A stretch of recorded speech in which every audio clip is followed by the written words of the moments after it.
Howdy, Cowboys Nation. It's time to gear up and immerse yourself in the excitement on Cowboys News TV. Grab your favorite jersey, snag your go-to snack, and settle into the comfiest spot on the couch.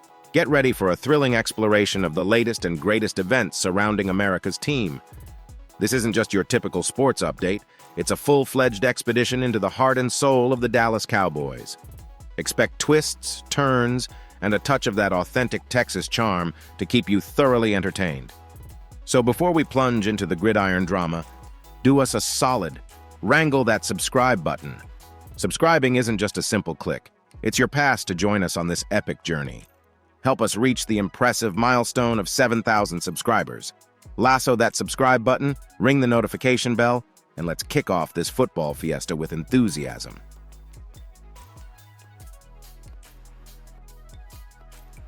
Cowboys Nation, gather round for another round of news from America's team.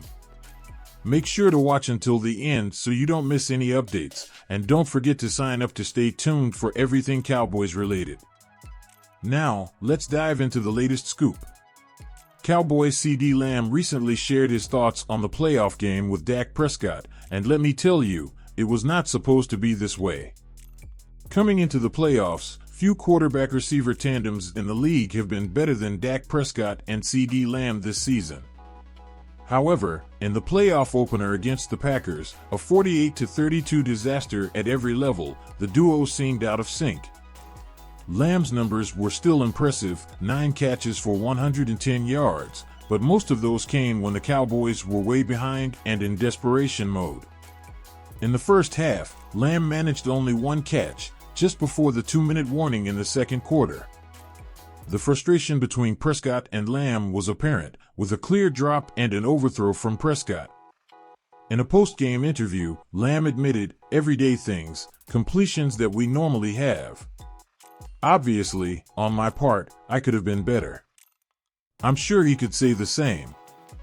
Not really pointing fingers, just could have done a better job of making the completions. Prescott and CeeDee Lamb started the season strong, with Prescott being an MVP candidate and Lamb leading the NFL with 135 catches and ranking third in touchdowns. Despite their regular season success, it was disheartening to see the duo struggle to get on the same page in the playoff game against the Packers. Lamb acknowledged that the team did not execute as they should have from the beginning of the game, leading to a downhill struggle. Playing from behind in the NFL is never ideal, and it made the Cowboys one-dimensional, having to continually make plays. While the Cowboys' loss was terrible, Lamb wasn't in a chatty mood after the game. When asked whether the blowout loss felt different than past losses, he simply said, "It was just a terrible loss." So, Cowboys Nation, as we reflect on this playoff disappointment, stay tuned for more updates and insights. The offseason may bring changes, but one thing is for sure, we're always riding with our Cowboys through thick and thin. We've got some updates on our defensive coordinator, Dan Quinn, and it looks like he's a hot commodity in the coaching carousel. Let's dive into the latest scoop. So, here's the deal, Dan Quinn has been a sought-after name in the NFL coaching market, and he's lined up for multiple second interviews with various teams. The Washington Commanders, Carolina Panthers, Los Angeles Chargers, Tennessee Titans, and Seattle Seahawks are all in the mix. Quinn has already interviewed with several teams, and he's scheduled for a second interview with the Seahawks. Additionally, the Commanders are bringing him in for an in-person interview later this week. Although the Titans opted to hire Bengals offensive coordinator Brian Callahan, Quinn is still very much in demand. The Cowboys have managed to keep Quinn for the past 2 hiring cycles, but the situation seems uncertain for a third consecutive year. With the prospect of multiple second interviews and a potential reunion in Seattle, Dallas might be on the lookout for a new defensive coordinator. However, there's a silver lining. If Quinn doesn't secure a head coaching opportunity, there are reports suggesting that Dallas would gladly welcome him back for a third season alongside head coach Mike McCarthy. This could be crucial, considering the Cowboys have some impending free agents on the defensive side, and adjustments are needed after a disappointing playoff loss to the Green Bay Packers. Now, let's talk about the coaching landscape. Washington is in the market for a new head coach after parting ways with Ron Rivera. Rams defensive coordinator Raheem Morris is also in line for a second interview with the Commanders.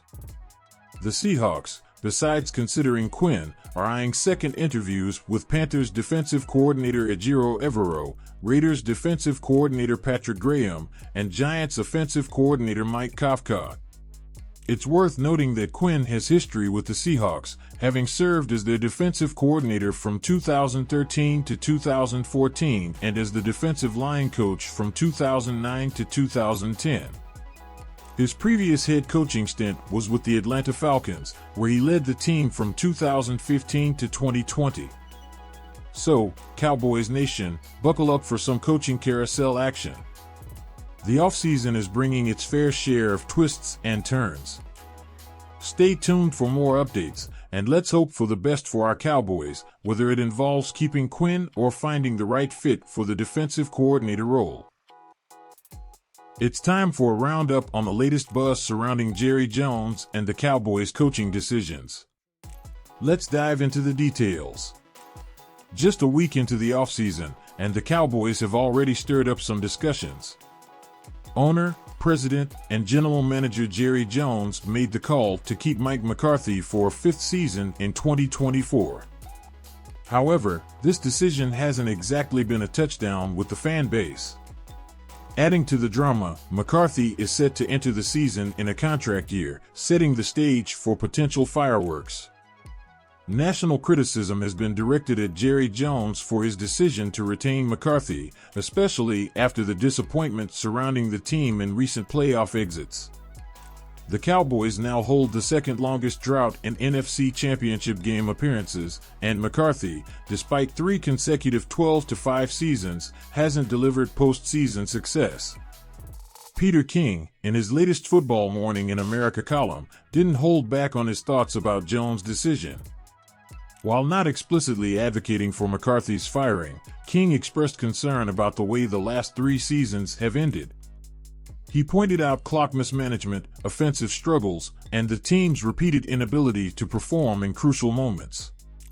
King questioned the logic of expecting different results in 2024 with the same coaching staff and core players. He suggested that the franchise needs a significant shakeup from the inside out, but Jones seems to be opting for continuity. King also raised the possibility that Bill Belichick might have conveyed to Jones that he wasn't interested in joining the Cowboys. Even if that were the case, King argued that pursuing a coach like Belichick Light, Mike Vrabel, could have been a smart move. In a more extensive critique, King noted that for a man like Jones, who made millions risking it all in the oil business, he has been surprisingly passive in trying to win it all over the past 28 years. The lack of significant changes, both in coaching and roster construction, has been a point of contention. So, Cowboys Nation, as we navigate through the offseason, the decisions made at the top are already sparking debates. Will the Cowboys see a different outcome in 2024, or is it more of the same? Stay tuned for more updates, and let's hope for positive changes that lead our Cowboys to success.